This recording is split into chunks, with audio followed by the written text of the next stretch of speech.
Alors, rentrons dans le vif du sujet. Voici ce que l'on cherche. Parce que c'est bien beau de chercher en soi, mais faudrait encore savoir ce qu'on essaye de trouver, quoi. Donc du coup, je vais commencer par présenter le petit diagramme en haut.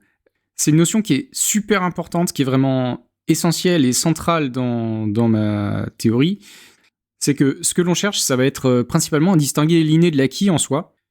C'est un vieux débat philosophique, nature-culture. Qu'est-ce qui est inné, qu'est-ce qui est acquis chez l'humain?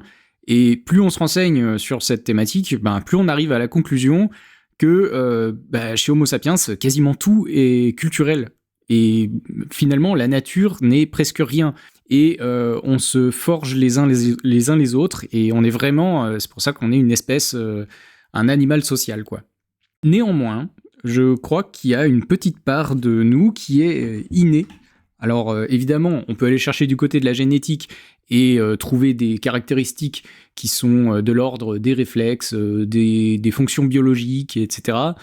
Évidemment qu'on naît avec et que ça n'est pas acquis, mais c'est pas ce qui va nous intéresser ici, puisqu'elles ne vont pas pouvoir déterminer ni nos choix dans la vie, ni nous amener au bonheur, ni à l'épanouissement. Donc là, ce qui va nous intéresser, c'est de trouver la part d'inné qu'on a au niveau du caractère, de la personnalité.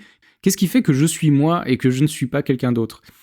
On observe des différences de caractère même chez des vrais jumeaux.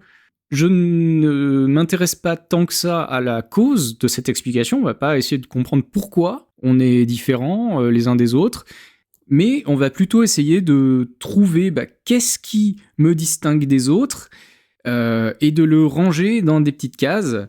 Alors à noter que cette distinction inné-acquis ne se réduit pas à une distinction bien-mal, je suis pas en train de dire que l'inné c'est la part de bien et que l'acquis c'est mal et qu'en fait il faut s'en débarrasser, pas du tout.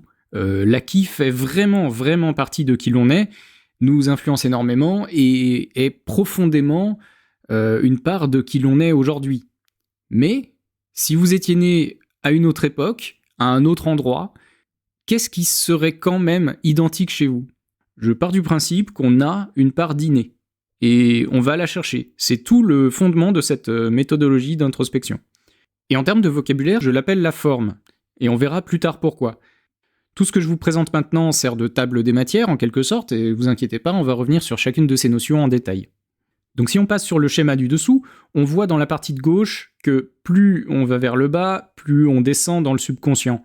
Là, on est sur une approche presque jungienne, Donc tout en haut, le plus visible et le plus conscientisé, c'est le soi exprimé. C'est vraiment la personne que l'on est. L'intégralité des innés et des acquis qui nous forment.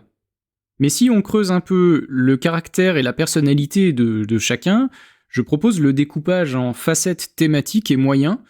En quelques mots, les facettes, ce sont celles de la personnalité.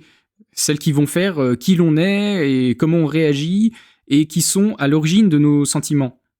Les thématiques, ça va plus être tout ce qui nous intéresse, ce sont vraiment les sujets qui nous tiennent à cœur, et les moyens, ce sont toutes les techniques et stratégies qu'on peut utiliser pour sortir ces thématiques de soi et les partager avec les autres. Que ce soit artistique, technique, relationnel ou toute autre forme d'expression. Alors à noter quand même que je considère que toutes les thématiques sont acquises, parce que je vois pas quel sujet de conversation nous intéresse dès la naissance, sachant qu'on ne sait même pas parler. Forcément, par définition, toutes les thématiques sont acquises. Mais là encore, on peut subdiviser, on y reviendra. Et donc au quotidien, on va prendre nos thématiques, les exprimer à travers nos moyens, et elles seront teintées par nos facettes. Et c'est ça qui va former le je, finalement, le soi exprimé. Voilà, désolé si ça va un peu vite et si ça paraît encore flou. J'espère que ça vous donne envie d'en savoir plus, et que ça vous donne une meilleure idée de à quoi s'attendre pour la suite. À très vite.